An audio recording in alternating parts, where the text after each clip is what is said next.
Understand that you are spiritual beings who have lived on other planes and dimensions, in other lifetimes, in other places and spaces, so to speak, that all of you are multidimensional then in your aspects that you choose to focus then on this life, in this body, in this time period, but that you have access to all other aspects of yourself all the time.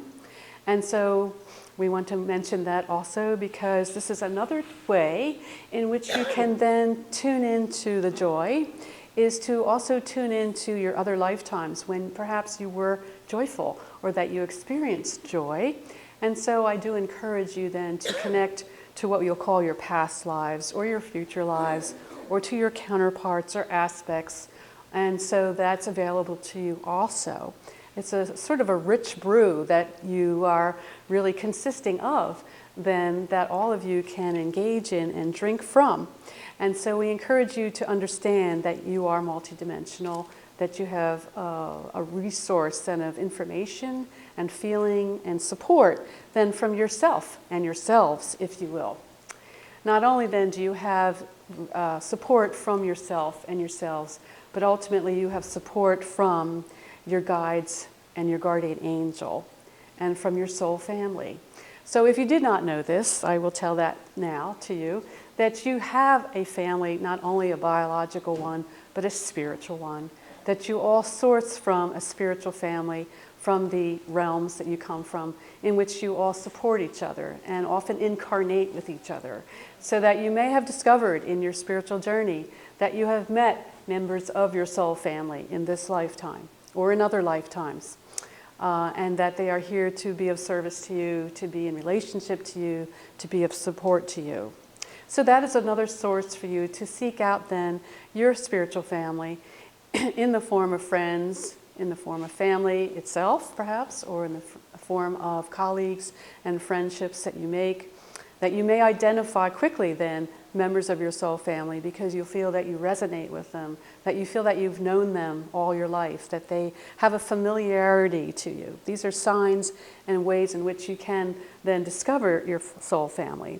And we say this now because many of you have discovered that perhaps you can no longer relate to your family, your biological family, in the way that you used to, or that you can no longer relate to your cohorts or colleagues at work than you had in the past. And that's because you may be shifting and moving towards connecting to the spiritual dimensions more deeply. And so you want to connect more now to your spiritual family more deeply. So your spiritual family consists then of your soul family relatives, shall we say it, then also to your guides. And your guides are merely friends from other lifetimes who are no longer embodied in a physical expression at this time, who choose to be in spirit body or in spiritual dimensions, but who've been given the assignment to be your guide or counselor or friend, and so they're available to you, as well as to your guardian angel. And so I must say then that all of you have guardian angels and guides who are always with you. So all you have to do is just look to either side and know that they're there, or above you or below you, they're there. They're always with you. And so I salute then all of your guides and angels here in the room who have supported you through your life circumstances and who have gotten you here this evening to hear me speak and to tell you about these things. For all of you are ready to hear these things. All of you here are open and willing to know the truth about your existence, the truth about your multidimensionality, your spirituality, and your connection to the spiritual realms.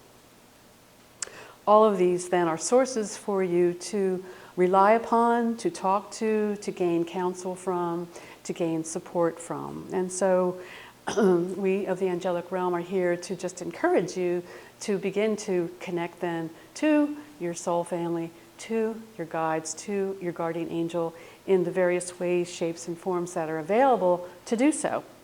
And we say that predominantly the main way that has been encouraged for you to do so is through meditation, through guided visualizations, through what we'll call self-hypnosis, if you will, or biofeedback. Any of these methods by which then you can find yourself in an altered state of consciousness so that you open up to then the possibilities of connecting to other realms other than the physical.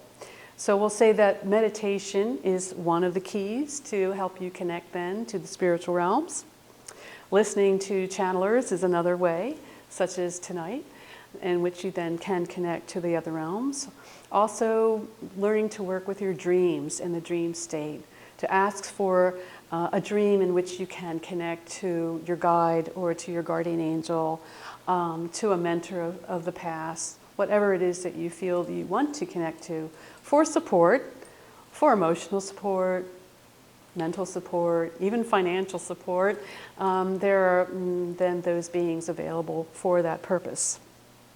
We are also here to say then that as you continue to grow in your abilities and understandings of who you are and where you want to go, that you will begin to master then your abilities to control then the forces of your life, control the forces of your thinking, the forces of your feeling, the forces of energy that operate within and upon you. And so we'll say you become masters of what we'll call creation and co-creation.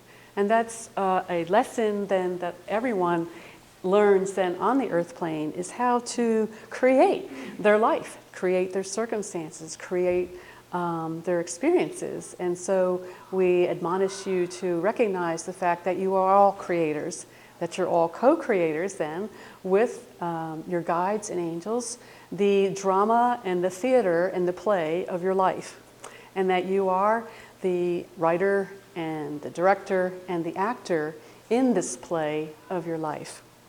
And so we want to just remind you of this, to encourage you to feel that you are able to do this, that there is nothing wrong or right about your life. It is how you choose to express who you are in this life that is your life.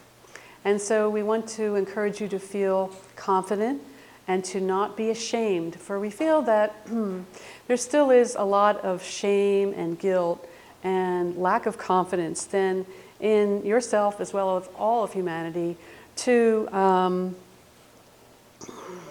be responsible for your life as it is. That there is a gloriousness and a beauty that you cannot even fathom that is contained in every choice you make, in every observation and perception you have, in every expression you offer to everyone in your life about who you are, what you're about, and what you believe in, and so on and so forth. There's a beauty and a grace and a quality that we cannot even express in human terms of what we'll call magnanimity or generosity that you are not aware of, that goes on all the time. There's a great, shall we say, co-creative offering that goes on between you and everybody else that you're engaged in your life that we can observe from the angelic perspective that is quite beautiful. So we just want to say that we see you then as beautiful beings. We see you as whole. We see you as perfect. We see you in a state of grace, in a state of joy on other levels, that we see all of this within you, and that we want to encourage you to see that now within your own self, with your own eyes. And so that is also something that we can encourage through guided visualization and meditations to get you in touch with your own inner beauty and your own inner grace. For that's very important for all of you, and to understand that you are always really perfect in everything that you do, think, say, or feel, that the judgment that you have and the evaluative processes that occur in judging yourself is what often would create a sense of imperfection or a sense of unfulfillment or a sense of discontinuity. It's the fact that you judge yourself, and perhaps too harshly, that gives you a sense of being out of grace, of being imperfect, of being not who you really are. And I'm going to wait for a moment until the noise disappears.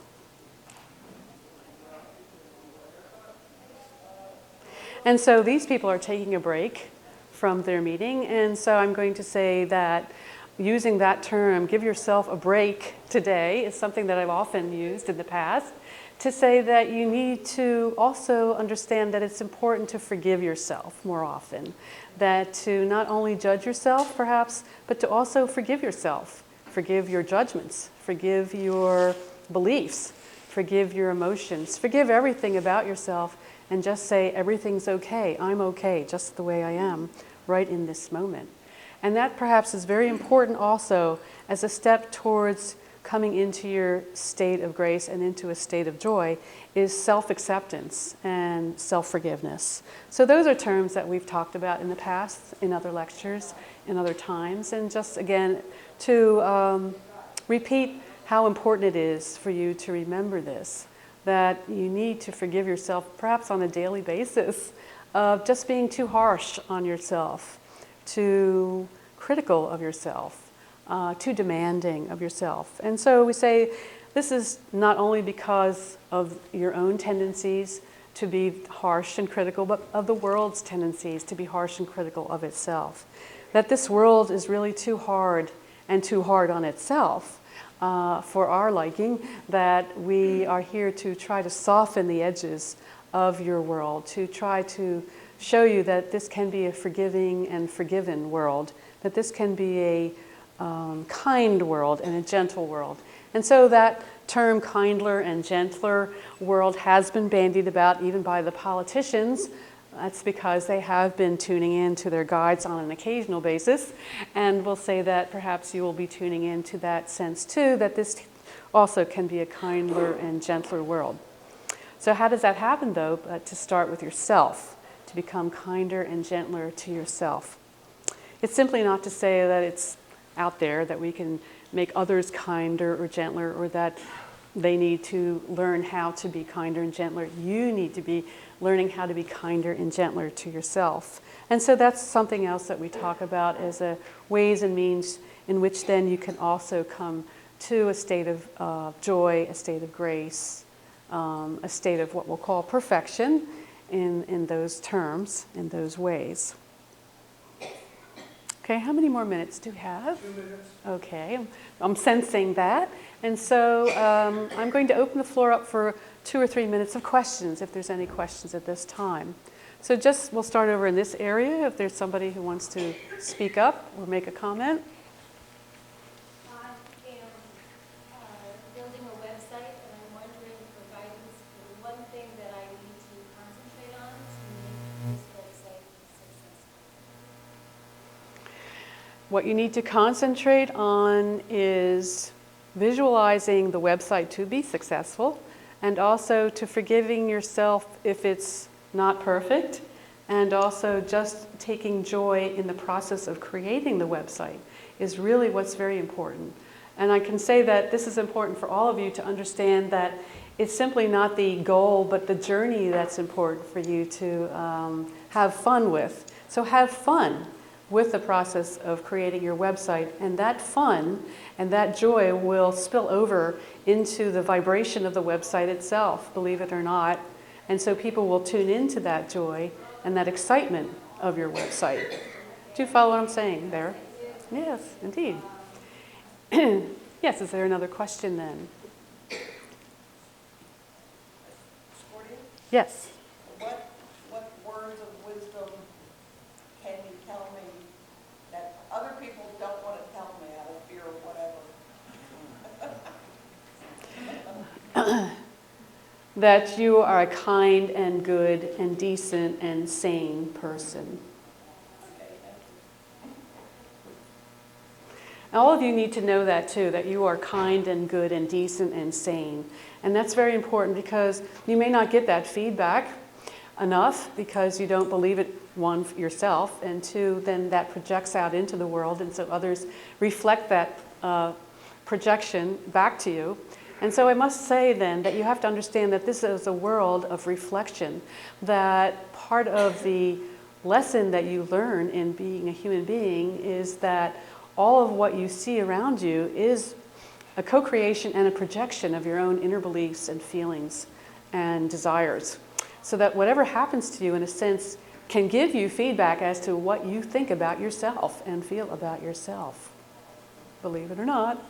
And so here I am talking to you that I am also a projection in a way, a group projection of what you would like to desire in yourself. Perhaps you want to be more angelic in certain ways, more joyful, more happy, more content, more understanding, more forgiving. And so I am, in a sense, a representation of all of your desires collectively here this evening to express that back to you. One more question, and then we'll take a break. Ascordia, Yes, indeed. I just wanted to know, I've had some imbalance professionally over the last few years, and I have been feeling very lost in that, and I'm trying to gain clarity there. Sometimes things happen because you want them to happen, and sometimes things happen because your guides feel that you need to have an experience. And so this may be a combination of the two that has occurred for you, so that you need to then ask for the meaning and the purpose of your life at this point. Perhaps you needed to take a rest from the career that you were in. Perhaps you needed to assess your path and your choices. Things always happen for a good purpose ultimately, and so the trust that this will be a good outcome for you is one thing that you need to cultivate, and two, that many people like yourself are feeling lost right now because many of the conventional structures that they have relied upon are being pulled out from under them, whether it's their job, whether it's a family relationship, whether it's a financial source, whether it's even a religious source. All of this is, in a sense, being pulled out from under you as a way for you to find your own footing, to find, in fact, what it is that you truly believe in, truly value, truly want to create what I call the meaning and the raison d'etre of your life. So sometimes this can feel harsh or frightening, and so that's why I support your efforts then to gain clarity from whatever means possible, whether it's through counseling, through a channeler, through a friend talking to you, through you talking to your guides, whatever it takes for you then to feel more grounded, more centered, and more clear, we encourage you to do so. Sometimes the journey seems frightening and unknown and can't figure it out, and sometimes it seems easy. But we'll say that within the next year or so, it will get easier. And so I will talk a little bit more about that then in the second half of the program, as well as then offer a guided meditation, as I said I would. And so with that, we'll take the break that you may need at this time for refreshment, and I'll return in a few minutes. Thank you.